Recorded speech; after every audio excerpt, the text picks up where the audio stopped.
How to add EBT card to Sam's Club app. Hello everyone, I am Bishaka and welcome to our channel. Now let's get right into the tutorial. Before you begin, make sure you have the app's latest version installed to set up your EBT card, and if not, then go ahead and make sure that you are using the latest version.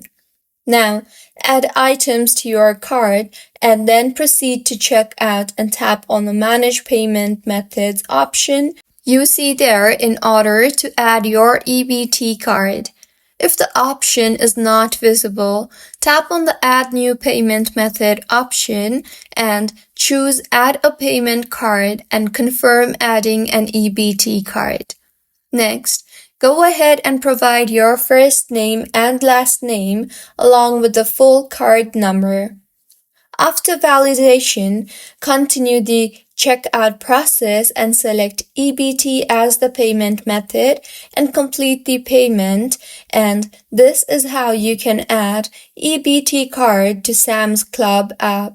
If you find this tutorial helpful, please like the video and do subscribe to our channel for more contents like this.